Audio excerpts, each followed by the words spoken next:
तो बच्चों, आज हम सीखने जा रहे हैं साधारण ब्याज और चक्रवृद्धि ब्याज याद करना, जो कि कौन सी क्लास में है? हमारे क्लास 8th में है। ठीक है, क्योंकि हमारा मिशन कोशिश चल रहा है, तो मिशन कोशिश में हमको जो पिछली क्लासों की जो चीज़ें हैं वो सबसे पहले बढ़िया करके सीखनी है। कुछ बच्चे सीख भी चुके होंगे, जिन्होंने भी नहीं सीखा है अभी अच्छे ढंग से, तो अभी और आपके पास एक मौका है कि आप इसको सीखें, क्योंकि ये बहुत काम आने वाली चीज़ है।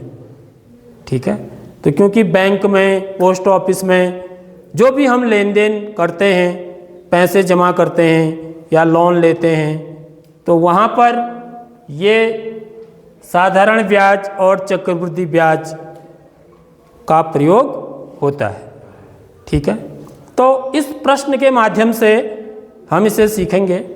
तो प्रश्न क्या है? रुपया 500 का 5% वार्षिक ब्याज की दर से 2 वर्ष का साधारण ब्याज तथा चक्रवृद्धि ब्याज ज्ञात करो।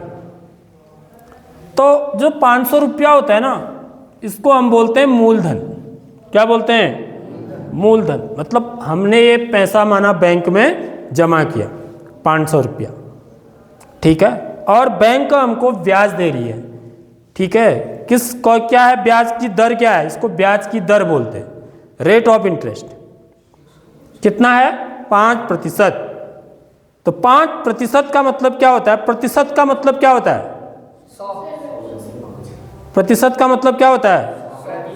100 में से कितना? प्रत्येक 100 में से कितना? ठीक है, तो 5% का मतलब क्या हुआ? 100 रुपये में 5 रुपया, यह मतलब हुआ इसका। समझ रहे हो बात? आप भिन्न बनाएंगे ना 5% का, तो क्या लिखोगे? 5/100 लिखेंगे हम, लिखेंगे नहीं लिखेंगे? तो 5% को यदि मुझे भिन्न में लिखना है तो मैं क्या लिखूंगा? 5/100 लिखूंगा। तो 5/100 का मतलब क्या होता है? 100 में से 5। भाई हम आपको मासिक परीक्षा में नंबर देते हैं ना 10 में से, किसी के माना 7 नंबर आते हैं, तो मैं उसको क्या लिखता हूँ? 7/10 लिखता हूँ ना, ऐसे करके। देखा होगा तुमने। तो इसका मतलब क्या हुआ? 10 में से 7 हुआ। आगे बात समझ में? तो वही सेम चीज़ है, ये भी भिन्न है। तो 5/100 है, तो इसका मतलब क्या हुआ? 100 में से 5, यानी कि आपको हर 100 रुपये में कितना रुपया मिलेगा? 5 रुपया मिलेगा। समझ रहे हो बात? तो इसका उत्तर तो वैसे भी मौखिक भी बता सकते हैं हम नॉर्मली, कितना होगा, क्योंकि 500 रुपये जमा किया है, तो 100 रुपये पर 5 रुपया मिलेगा। 100 रुपये पर 5 रुपया मिला, यानी कि मेरे पास कितने 100 रुपये के नोट होंगे? यदि मैं 500 रुपये जमा कर रहा हूँ तो 100 रुपये के 5 नोट होंगे। ठीक है, 100 रुपये के नोट पर कितना रुपया मिल रहा है? 5 रुपया। तो 500 के रुपये पे नोट पर कितने रुपये मिलेंगे? 25 रुपये। तो 25 रुपये क्या है? इसका साधारण ब्याज है। समझ लो ये चीज। समझ रहे हो बात? लेकिन हम इसको किससे भी निकाल सकते हैं? सूत्र के द्वारा भी निकाल सकते हैं। ठीक है, दोनों चीज़ों को हम सूत्र के द्वारा भी निकाल सकते हैं, और चक्रवृद्धि ब्याज को हम साधारण ब्याज के सूत्र से भी निकाल सकते हैं। तो वही आज हम सीखेंगे यहाँ पे। ठीक है,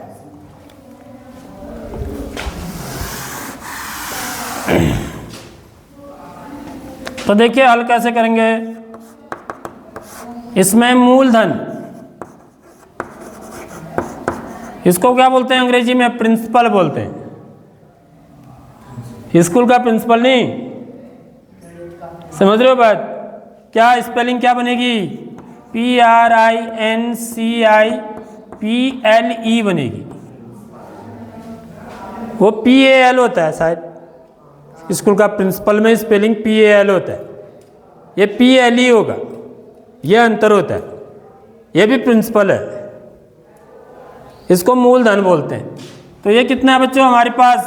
रुपया 500। ठीक है, और इसको हम किससे दिखाते हैं? P से दिखाते हैं। किससे दिखाते हैं? P से, क्योंकि प्रिंसिपल में जो पहला लेटर है वो क्या है? P है। तो P बराबर मेरा 500 रुपया हुआ। ठीक है, उसके बाद क्या है? ब्याज की दर। ब्याज की दर, इसको क्या बोलते हैं हम अंग्रेजी में? रेट ऑफ इंटरेस्ट कहते हैं। क्या बोला जाता है? Rate of interest. Rate of interest, ठीक है। इसको किससे दिखाते हैं? आर से। इसमें देखो आर आ रहा है ना, इसको आर से अंग्रेजी के उससे दिखाया जाता है। तो आर बराबर मेरा क्या है? 5%। और क्या है देखो, वार्षिक भी लिखा हुआ है, ठीक है, यानी कि 1 साल में लगेगा ये। कई बार छमाही भी होता है, कई बार तिमाही भी होता है, ठीक है, तो वो भी हो सकता है। तो क्वेश्चन अलग अलग टाइप के होते हैं, तो बहुत टाइप के क्वेश्चन होते हैं इसमें, जो कि कंपटीशन में भी पूछे जाते हैं।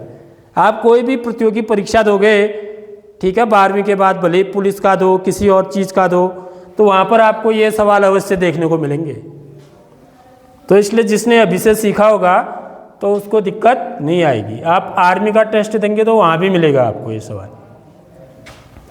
उसके बाद क्या बच्चों? समय। समय, समय को किससे दिखाते हैं हम? टी से दिखाते हैं, एन से भी दिखा देते हैं कई बार, ठीक है, टाइम। तो ये कितना है?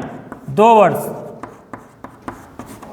ठीक। तो मैं अब जब साधारण ब्याज निकालूंगा, साधारण ब्याज, साधारण ब्याज का सूत्र क्या होता है? कोई बच्चे को पता है साधारण ब्याज निकालने का सूत्र?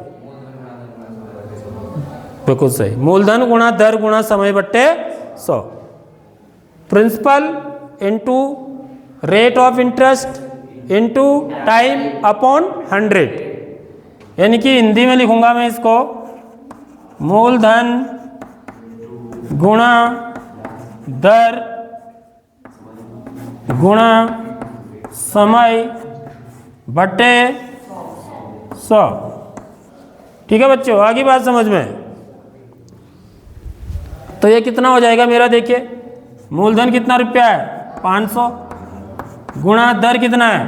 5% गुणा समय कितना है? 2 वर्ष। यहाँ रख देना है सूत्र में, मूलधन की जगह पर 500 रुपया, दर की जगह पर 5, समय की जगह पर 2 बट्टे 100। तो ये 0 से ये 0 कटा, ये 0 से ये 0 कटा, ठीक है। तो मेरा कितना आ जाएगा? है 25, 25 दूनी 50 रुपया आ रहा है।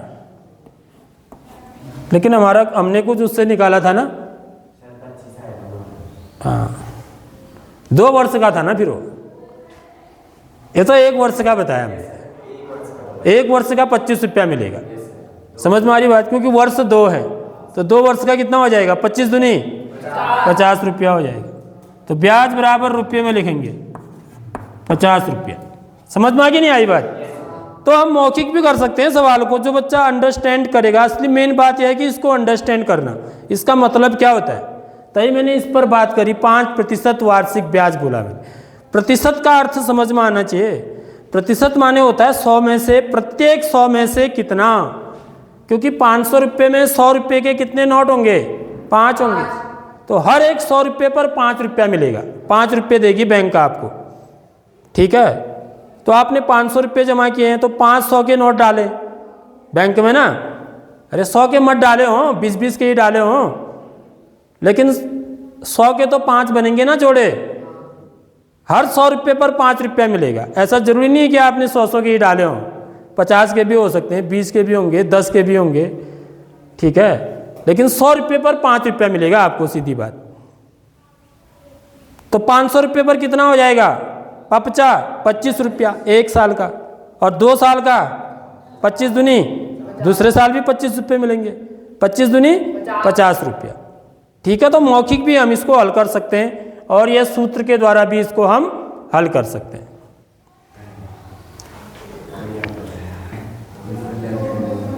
अब बच्चों, कभी आपसे यह भी सवाल पूछा जा सकता है इसी प्रश्न में कि 2 वर्ष का साधारण ब्याज की दर से मिश्र धन ज्ञात करो। मिश्र धन, ठीक है। तो मिश्र धन कितना हो जाएगा? जो आपने पैसा जमा किया 500 रुपया, और जो आपको ब्याज मिला कितना? 50 रुपया। तो कितना हो जाएगा मिश्र धन? 550 रुपया, जो आपको 2 साल के बाद मिलेगा। उसको क्या बोलते हैं? मिश्र धन बोलते हैं, या क्या बोलते हैं? अमाउंट बोलते हैं। समझ रहे हो अंग्रेजी में? तो मिश्र धन निकालने का भी सवाल हो सकता है इसी में। साधारण ब्याज के साथ साथ हमको क्या निकालना है? मिश्र धन निकालो। तो मिश्र धन यदि पूछा जा रहा है तो आपको क्या करना है, जो आपका मूलधन है उसमें जो आपका साधारण ब्याज आया है, कितना आया 50 रुपया, उसको जोड़ देना है। ठीक है, तो अब हम सवाल सीखने वाले हैं चक्रवृद्धि ब्याज। तो मैं पहले बिना सूत्र के बताना चाहूँगा आपको, क्योंकि यहाँ से आपको कॉन्सेप्ट समझ में आएगा थोड़ा। तो चक्रवृद्धि ब्याज निकालने के लिए क्या करते हैं बच्चों, इसमें क्या होता है ना, जो ब्याज लगता है उस पर भी ब्याज लगता है, ब्याज पर भी ब्याज। जब हम ब्याज पर भी ब्याज मिलता है हमको, तो उसको क्या बोलते हैं, चक्रवृद्धि ब्याज बोलते हैं। तो यहाँ पर क्या बोल रहे हैं, देखिए यहाँ पर दर क्या है बच्चों, वार्षिक है। वार्षिक यानी कि एक वर्ष के अंत में आपको क्या मिल जाएगा, ब्याज मिलेगा। ठीक है, तो कितने वर्ष का निकालना है हमको, 2 वर्ष का। तो चक्रवृद्धि ब्याज निकालते समय हम क्या करेंगे, हर वर्ष का मिश्र धन निकाल लेंगे। किस दर से, साधारण ब्याज की दर से। ठीक है, तो हम यहाँ पर निकालेंगे पहले वर्ष का ब्याज। समझ में आ गई नहीं आई बात, पहले वर्ष में जो ब्याज मिलेगा वो निकाल लेंगे आप। पहले वर्ष में ब्याज कितना मिल रहा है, वैसे हमने मौखिक किया था ना, 25 रुपया मिल रहा था। ठीक है, तो पहले वर्ष का ब्याज 25 रुपया है, तो उसको हम सूत्र से ही निकालेंगे, मूलधन गुणा दर,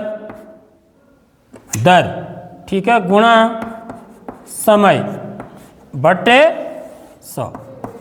ठीक है, यहाँ पर मूलधन तो क्या रहेगा, 500 रुपया ही रहेगा, दर भी 5% रहेगी, लेकिन समय कितना होगा, पहले वर्ष का निकाल रहा हूँ ना मैं, तो यहाँ पर याद रखना है कि t बराबर क्या लिखेंगे आप, 1 लिखेंगे। समझ में आ रही बात, क्योंकि पहला वर्ष है ना, तो t बराबर 1 हो जाएगा बटे 100। ये 2 जीरो से 2 जीरो कटे, बराबर रुपया 25। तो पहले वर्ष का ब्याज कितना हो गया बच्चों, 25 रुपया हो गया। ठीक है, अब मैं क्या करूँगा, मैं इसको मिटा दूँ, ऊपर मिटा देता हूँ, सवाल आपने उतार दिया है। अब हम क्या निकालेंगे बच्चों, पहले वर्ष के अंत में मिश्र धन निकाल लेंगे। ठीक है, हम क्या निकालेंगे, पहले वर्ष के अंत में। अब पहले वर्ष जब खत्म होगा, ठीक है, तो उसके बाद आपका ये ब्याज जुड़ेगा ना, आपने जो 500 रुपये जमा कर रखे हैं उसमें जो 25 रुपया साधारण ब्याज है वो जुड़ेगा उसमें। ठीक है, तो पहले वर्ष का ही निकाल रहे हैं, तो पहले वर्ष के अंत में मिश्र धन, मिश्र धन माने, मिश्र धन किसको बोलते हैं बच्चों, क्या हुआ इसका मतलब, जो ब्याज सहित पैसा होता है हमारा, ब्याज सहित पैसा, ये याद रखना। मिश्र धन का मतलब होता है ब्याज सहित जो रुपया होता है उसको मिश्र धन बोलते हैं। तो ये क्या होता है, मूलधन, इसका सूत्र क्या होता है मिश्र धन निकालने का, मूलधन धन ब्याज। समझ रहे हो बात, मूलधन में ब्याज को जोड़ देंगे आप। तो मूलधन कितना था मेरा, रुपया 500, धन ब्याज कितना मिला, रुपया 25, तो कुल कितना हो गया बच्चों, रुपया 525 हो गया। अब यह दूसरे वर्ष के लिए किसका काम करेगा, मूलधन का काम करेगा। अब ये समझ रहे हो नहीं समझ रहे हो, क्योंकि एक वर्ष के अंत में ब्याज मिल गया ना आपको, ब्याज 25 रुपया था, 500 रुपया आपका अपना था, तो आपकी तो पासबुक हो जाएगी ना, उसमें एंट्री 525 रुपया हो जाएगी। ठीक है, पासबुक में एंट्री कितने रुपये हो जाएगी, 525 रुपया हो जाएगी। तो ये क्या हो जाएगा, अब दूसरे वर्ष के लिए मूलधन हो जाएगा। तो पहले वर्ष के अंत में मिश्र धन होता है, वो क्या होता है, दूसरे वर्ष के प्रारंभ में मूलधन हो जाता है। ये क्या हो जाएगा, दूसरे वर्ष का मूलधन हो गया। क्या हो गया, दूसरे वर्ष का मूलधन हो गया। आगे बात समझ में। अब हम क्या निकालेंगे, दूसरे वर्ष का ब्याज निकालेंगे। समझ रहे हो बात, इसलिए दूसरे वर्ष का ब्याज, तो फिर सूत्र लगाएंगे यही, मूलधन गुणा दर गुणा समय बट्टे 100। ठीक है, मूलधन कितना है, रुपया 525, गुणा दर कितना है 5%, गुणा समय एक ही रहेगा यहाँ पर भी, क्योंकि मैं पहले वर्ष का अलग से निकाल चुका हूँ ना, अब दूसरे वर्ष का निकाल रहा हूँ। ये भी तो एक ही साल है, समझ रहे हो बात। तो इसमें समय कितना रहेगा, यहाँ भी एक ही लग गया, ठीक है, बट्टे 100। ठीक है बच्चों, अब इसको हम कैलकुलेट करेंगे तो ये कितना आएगा, देखिए इसको ही मिटा देता हूँ, ये आप उतार चुके हैं। कितना आएगा देखिए, हम गुणा करेंगे 25 का 5 हासिल 2, 5 दूनी 10 और 2 12 का 2 हासिल 1, 25 और 1 26। तो 0.1 से गुणा करके तो इतना ही आएगा ना। अब 100 से भाग देना है, तो अभी दशमलव मेरा कहाँ पर है, यहाँ पर है, हमेशा दशमलव इकाई के आगे होता है। तो जब मैं इसको 100 से भाग दूंगा तो दशमलव मेरा कहाँ चला जाएगा, 2 अंक अंदर चला जाएगा, यानी कि मेरा कितना आ गया बच्चों, है 26 रुपया 25 पैसा आ गया। दूसरे वर्ष का ब्याज देखो, है अंतर हो रहा है नहीं, समझ रहे हो बात। पहले वर्ष में 25 रुपया मिला, लेकिन दूसरे वर्ष में कितना रुपया मिल गया आपको, 26 रुपया 25 पैसा। इसको क्या पढ़ेंगे, 26 रुपया 25 पैसा, समझ रहे हो बात। अब हम क्या निकालेंगे, इसलिए दूसरे वर्ष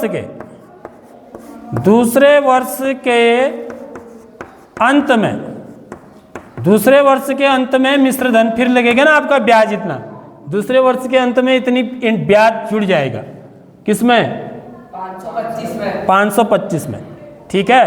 तो दूसरे वर्ष के अंत में मिश्र धन,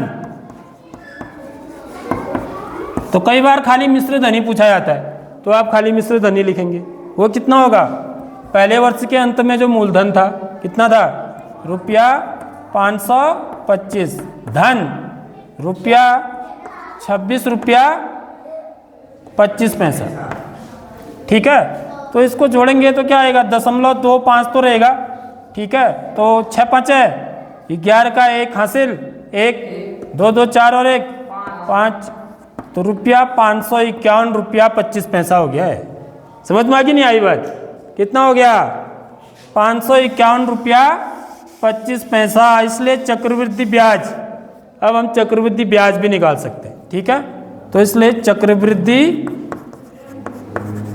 ब्याज, कितना ब्याज मिला, असल में ब्याज कितना मिला ना, चक्रवृद्धि ब्याज कितना मिला। साधारण ब्याज तो कितना मिला, 50 रुपया मिला, लेकिन चक्रवृद्धि ब्याज कितना मिलेगा, उसको पता करने के लिए मैं क्या करूँगा भाई, जो मेरे को मिल रहा है उसमें से जो मैंने जमा किया था उसको घटा दूंगा ना, जो मेरे को बैंक दे रही है ना एक्स्ट्रा अपनी तरफ से, वही तो है चक्रवृद्धि ब्याज।